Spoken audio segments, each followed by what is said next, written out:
Hello kids, कैसे हैं आप सब। तो चलिए शुरू करते हैं आज की मैथ्स क्लास। और आज हम करेंगे graphical representation of data. Bar graphs. A bar graph can be defined as the pictorial representation of numerical data in the form of rectangles or bars of equal width and varying heights. We draw these rectangles vertically or horizontally, keeping equal space between them. The height or the length of the rectangle depend on the numerical value it's represent. Bar graph क्या होता है? हम इस पर pictorial representation करते हैं, किसी भी न्यूमेरिकल डाटा का in form of rectangle bars draw करते हैं। हॉरिजॉन्टल भी हो सकता है और वर्टिकल भी। इस तरीके से बार्स ड्रॉ करते हैं। हॉरिजॉन्टल भी हो सकता है, वर्टिकल भी हो सकता है। उनकी विड्थ जो होती है इक्वल होती है, हाइट डिपेंड करती है उनकी न्यूमेरिकल वैल्यू पे। To draw a bar graph on a graph paper. किस तरीके से बार ग्राफ को हम ग्राफ पेपर पे ड्रॉ करेंगे? Some numerical data is given to us and we have to represent it by the bar graph on a graph paper. The following step must be kept in mind while drawing a bar graph on a graph paper. Step 1. On a graph paper, draw a horizontal line OX and vertical line OY. These are termed as x-axis and y-axis respectively. Step 2. Along the x-axis, mark point equal interval. Below these points, write the names of the data item whose value are to be plotted. Opt a suitable scale on the scale to determine the height of the bar for the given numerical value. दो access होंगे, ये horizontal axis है, ये x access होगा और ये vertical Y access होगा। जिस भी वैल्यू को हम रिप्रेजेंट कर रहे हैं, जैसे कि यहाँ पे वीक्स को कर रहे हैं, तो हम इसको डिफाइन करेंगे। यहाँ पे हम वीक्स बता रहे हैं, यहाँ पे नंबर ऑफ टेबल्स और स्केल होगी। यहाँ पे scale 1 unit equals to 10 tables. 10 का गैप है, इक्वल गैप होना चाहिए। 0 to 10, 10 to 20, 20 to 30। तो इस तरीके से इक्वल गैप होना चाहिए। 0 से स्टार्ट हो रहा है। इस तरीके से दो एक्सेस लेंगे और हम डिफाइन करेंगे कि किस एक्सेस पे हम क्या रिप्रेजेंट कर रहे हैं। Step 4. Mark off these height parallel to Y axis for the point taken in step 2. Bars of equal width are drawn on the x-axis for the height marked on step 4. The bar should be centered on the point marked on the x-axis. These bars represent the given numerical data. x-axis पे हमने first second जो भी week है equal gap होना चाहिए। अगर यहाँ पे इतना गैप है तो आगे भी उतना, अगर 1 स्क्वायर का गैप है तो आगे भी उतना ही होना चाहिए। इनकी जो विड्थ है वो हमेशा इक्वल रहेगी और जो भी इनकी वाई एक्सिस पे न्यूमेरिकल वैल्यू है उसके अकॉर्डिंग हम इनको ड्रॉ करेंगे और वो उसकी हाइट होगी। नेक्स्ट है difference between histogram and bar graph. Histogram और बार ग्राफ में क्या डिफरेंस होता है वो देखेंगे। Our graphs are good when data is in categorise, but in case of continuous data the histogram is used. It is better to leave gaps between the bars of the bar graph so it doesn't look like a histogram. Histogram में क्या होगा? Continuous data है तो कोई भी gap नहीं है, आप देखिए बार्स के बीच में। पर बार ग्राफ में हमने यहाँ पे गैप दे रखा है जिससे उसको रीड करना इजी रहता है। तो ये हो जाता है हिस्टोग्राम और ये है बार ग्राफ। नेक्स्ट है रीडिंग ऑफ बार ग्राफ। किस तरीके से रीड करेंगे? From the given bar graph a conclusion can be drawn. This is known as interpretation or reading of the bar graph. Means bar graph को पढ़ के हम जो भी इंफॉर्मेशन फाइंड आउट करते हैं वो कहलाता है उसका इंटरप्रिटेशन या reading of bar graph. Example लेते हैं। A bar graph represent the sale of bicycle during a week. एक वीक में कितनी बाइसिकल सोल्ड आउट हुई है उसका हमें बार ग्राफ बनाना है। दो एक्सेस है, हॉरिजॉन्टल एक्स एक्सेस, यहाँ पे वाई एक्सेस। ये इसका पॉइंट ऑफ ओरिजिन 0 से स्टार्ट होगा। अब हम क्या करेंगे? हम यहाँ पे ले रहे हैं days of week. X axis पे हमने लिए हैं days of week and number of bicycle y axis पे। Monday, Tuesday, Wednesday, Thursday, Friday, Saturday, इस तरीके से हमने कर लिया। स्केल हमारी है 1 unit equals to 5। Y axis पे हमने लिया है 1 यूनिट इक्वल्स टू 5। 0 से 5, 5 से 10, 5 का गैप है। यहाँ पे मंडे, ट्यूसडे। अब देखिए मंडे को कितना है? मंडे को 30 बाइसिकल है तो हमने यहाँ पे 30 मार्क कर लिया। ट्यूसडे को 25 और 30 के बीच में है, तो हम देखेंगे कि कहाँ पे हमारा स्केल जा रहा है, कहाँ पे वो रिप्रेजेंट कर रहा है, उसके अकॉर्डिंग करेंगे। वेडनेसडे को 40 है, इस तरीके से। अब इस बार ग्राफ को देख के हमें जो भी क्वेश्चन पूछे जाएंगे हम उसका आंसर इजीली कर सकते हैं। On the basis of bar graph answer these questions. First, what information is given by the bar graph. Bar graph से हमें क्या इंफॉर्मेशन मिल रही है, हमें मिल रहे हैं कि ड्यूरिंग द वीक कितनी बाइसिकल सोल्ड आउट हुई है या उनकी कितनी सेल हुई है। नेक्स्ट है, on which day was the sale maximum, किस डे पे सेल मैक्सिमम है। तो हम ग्राफ को देखेंगे तो हमें पता चल जाएगा कि मैक्सिमम जो सेल हुई है वो कब हुई है, सैटरडे को। जिसमें भी बार ग्राफ की सबसे ज़्यादा हाइट है उसके अकॉर्डिंग हम देख लेंगे कि वाई एक्सिस पे कितनी सेल है, उसके अकॉर्डिंग बता देंगे हम सैटरडे को सबसे ज़्यादा मैक्सिमम सेल हुई है। थर्ड है, on which day was the sale minimum, सबसे कम कब हुई है। बार ग्राफ को देखेंगे मिनिमम हाइट कहाँ पे है, तो मिनिमम जो सेल हुई है वो कब हुई है, थर्सडे को। नेक्स्ट हमारा है, how many days was the sale more than 25, कितने दिन में 25 से ज़्यादा सेल हुई है। तो 3 डेज में हुई है, Monday, Wednesday and Saturday. Next है, how many days was the sale less than 25, means 25 से कम कब सेल हुई है, तो वो भी 3 डेज है, Tuesday, Thursday and Friday. Next हमारा है, determine the ratio of sale on Monday and sale on Saturday. तो रेशियो निकालना है, रेशियो क्या हो जाएगा, मंडे को कितनी हुई है 30 एंड सैटरडे को हुई है 40, तो 30/40 यानी 3:4 हो जाएगा। नेक्स्ट हमारा है double bar graph. Double bar graph में क्या करते हैं, दो चीज़ों को हम एक साथ रिप्रेजेंट करते हैं। The maximum and minimum temperature of 3 different cities are follow. हमें क्या दे रखा है, मैक्सिमम टेम्परेचर और मिनिमम टेम्परेचर दे रखा है अलग अलग सिटीज़ का। दिल्ली का मैक्सिमम है 43, मिनिमम 35। कोलकाता का मैक्सिमम 30 डिग्री एंड मिनिमम है 25 डिग्री। चेन्नई का 35 डिग्री एंड 30 डिग्री। ये एक्स एक्सिस हो जाएगा हमारा जिसमें हमने सिटीज़ को बताया है, एंड वाई एक्सिस जहाँ पे हम टेम्परेचर डिग्री सेल्सियस में डिनोट कर रहे हैं या रिप्रेजेंट कर रहे हैं। स्केल हमारी हो जाएगी 1 unit equals to 5 degree Celsius. 1 unit equals to 5, 5 का गैप रहेगा, यहाँ पे 0 आ जाएगा, 0 to 5, 5 to 10, 10 to 15, 5 का गैप लेके, और यहाँ पे हम सिटीज़ को कर रहे हैं। दिल्ली का देखिए मैक्सिमम टेम्परेचर है 43 एंड मिनिमम है 35, तो ये हो जाएगा मैक्सिमम हो जाएगा 43, तो हम इस तरीके से 43 मार्क कर लेंगे, एंड मिनिमम है 35, तो यहाँ हम 35 मार्क कर लेंगे। ये डबल बार ग्राफ हो गया। देन हमारा आ गया कोलकाता का 30 एंड 25, तो हमने 30 maximum temperature and 25 minimum temperature को यहाँ पे मार्क कर लिया। उसके बाद है चेन्नई में हमारा हो जाएगा 35 एंड 30, तो 35 और 30 मार्क कर लेंगे। इस तरीके का जो ग्राफ होता है वो क्या कहलाता है, डबल बार ग्राफ।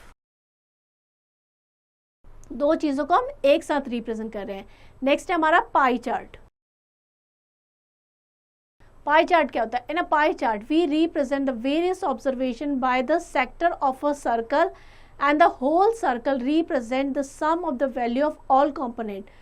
पाई चार्ट में हम क्या करते हैं, एक सर्कल के शेप में रिप्रेजेंट करते हैं, उसके अलग अलग सर्कल के पार्ट होते हैं जो उसके पार्ट्स को दिखाता है, कंपोनेंट को दिखाता है, और पूरा जो चार्ट है या होल सर्कल होता है वो पूरी वैल्यू को रिप्रेजेंट करता है। नेक्स्ट हम चलेंगे आगे। नेक्स्ट हमारा है construction of a pie chart of a given data. कोई भी हमें डेटा दे रखा है तो हम उसको किस तरीके से पाई चार्ट में रिप्रेजेंट करेंगे वो समझते हैं। The step given below are very useful for the construction of pie chart. Step 1 क्या रहेगा हमारा, calculate the central angle for each component given by. हम पहले उसका सेंट्रल एंगल जो है वो डिसाइड करेंगे कितना है।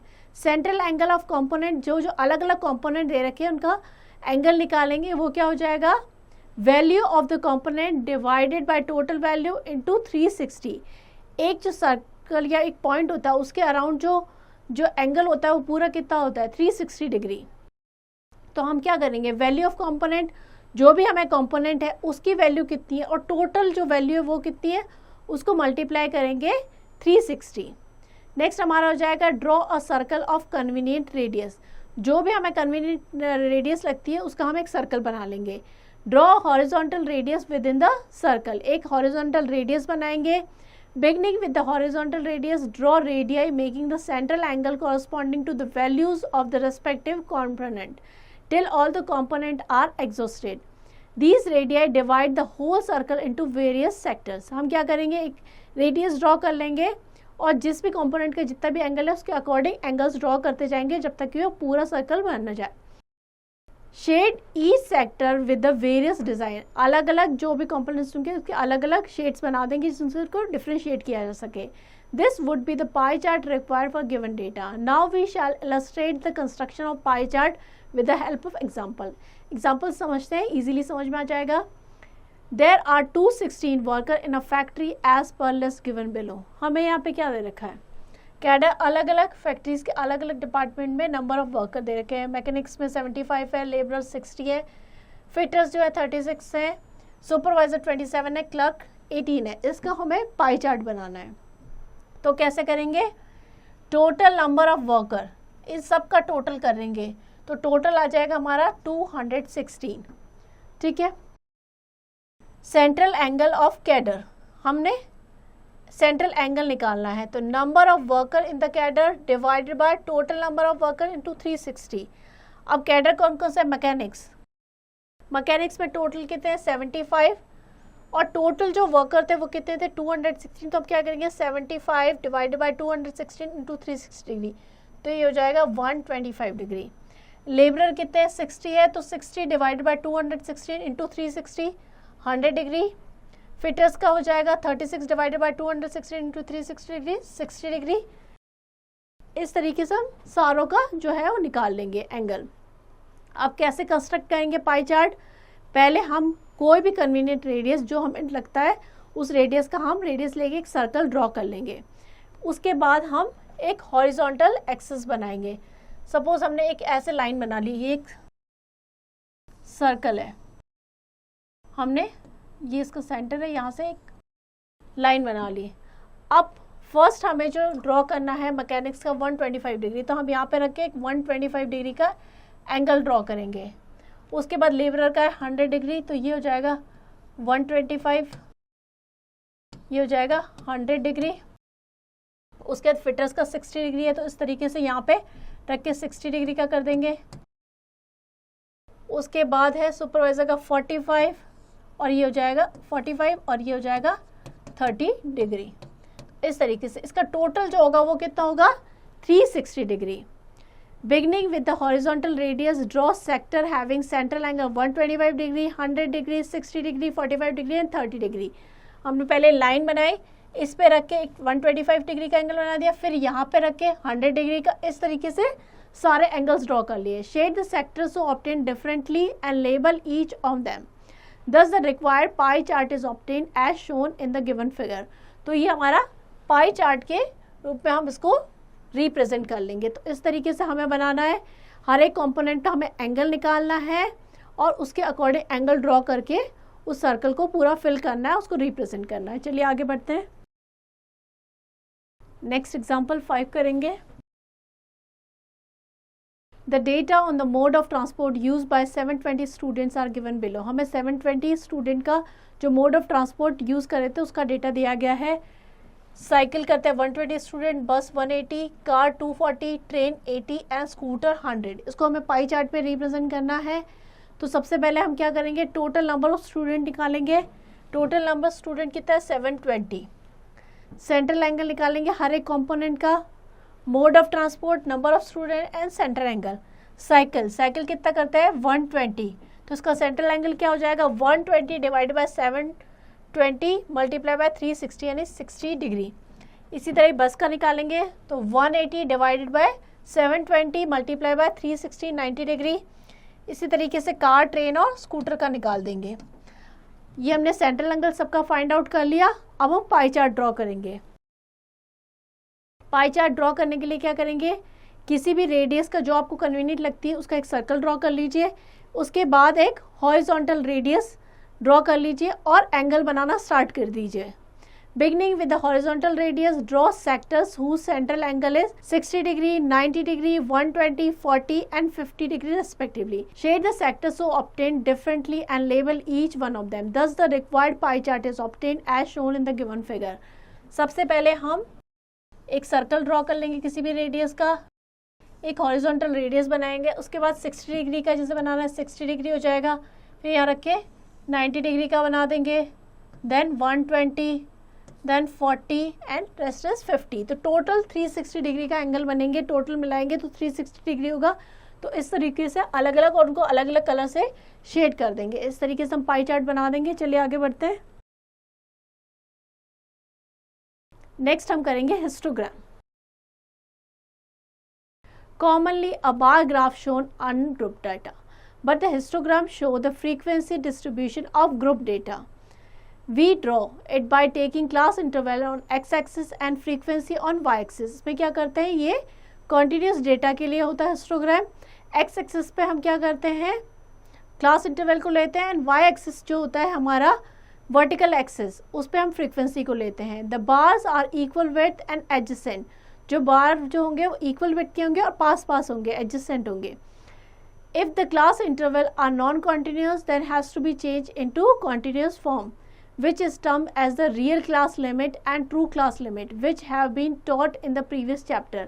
हम क्या करेंगे, अगर नॉन कॉन्टिन्यूस है तो उसको कॉन्टिन्यूस में चेंज करेंगे, जैसे कि हमने पहले सीखा था। Step of construction a histogram. सबसे पहला स्टेप क्या होगा, एक फ्रीक्वेंसी डिस्ट्रीब्यूशन टेबल बनानी पड़ेगी। जो भी हमें डेटा दे रखा है उसको हम एक टेबल में अरेंज करेंगे। Divide the horizontal axis X axis into equal interval to represent the class living no gap between them. Histogram में क्या होगा, उनके बीच में कोई भी गैप नहीं होगा। Write the names of item represent by X axis and Y axis along with them. जो भी चीज़ें आप रिप्रेजेंट कर रहे हैं एक्स एक्सिस पे उसको बताएंगे, वाई एक्सिस पे आप जो रिप्रेजेंट कर रहे हैं उसको वहाँ पे मार्क करेंगे। एग्जाम्पल लेते हैं, the given histogram represent the mark obtain bye 50 student of class.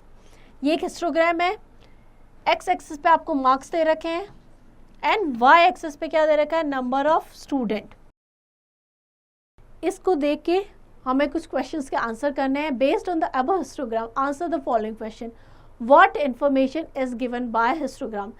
इस हिस्टोग्राम से हमें क्या इन्फॉर्मेशन मिलती है, ये हमें बताता है marks obtain by the student of class, means class में स्टूडेंट ने कितने कितने मार्क्स ऑब्टेन किए हैं। What is the class size, class का साइज क्या होगा, 0 से 10 है, 10 से 20 है, तो क्लास का क्या साइज हो जाएगा, 10 हो जाएगा। नेक्स्ट, जैसे 10 to 20 है तो हम कैसे निकालेंगे, हम निकालेंगे 20 - 10 करेंगे तो 10 आ जाएगा, ये क्लास का साइज आ जाएगा। फाइंड द रेंज, रेंज क्या होती है, upper limit minus lower limit. Upper क्या है 90 एंड लोअर क्या है 0, तो 90 - 0 क्या हो जाएगा 90। How many student obtain 50 and more than 50 marks. कितने स्टूडेंट ऐसे हैं जिनके 50 और 50 से ज़्यादा मार्क्स आए हैं।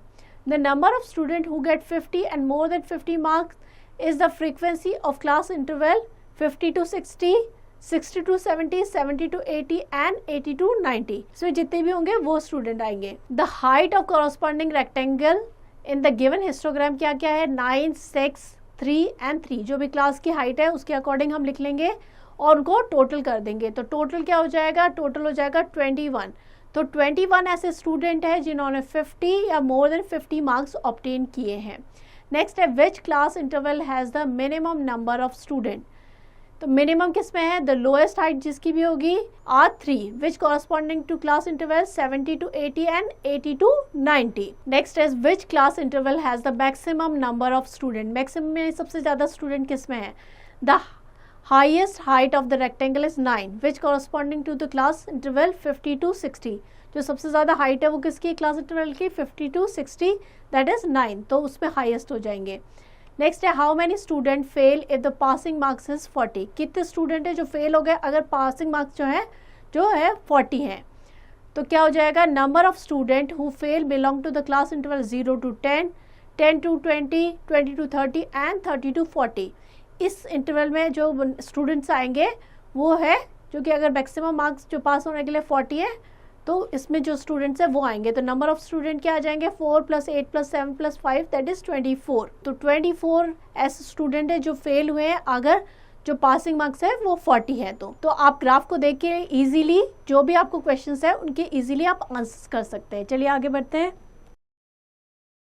नेक्स्ट एक्सरसाइज है, ये आपको खुद से प्रैक्टिस करनी है, आपकी प्रैक्टिस के लिए। आई होप ये चैप्टर आपको अच्छे से समझ में आ गया होगा, तो इसकी आप प्रैक्टिस कीजिएगा, because the more you practice the more you will learn.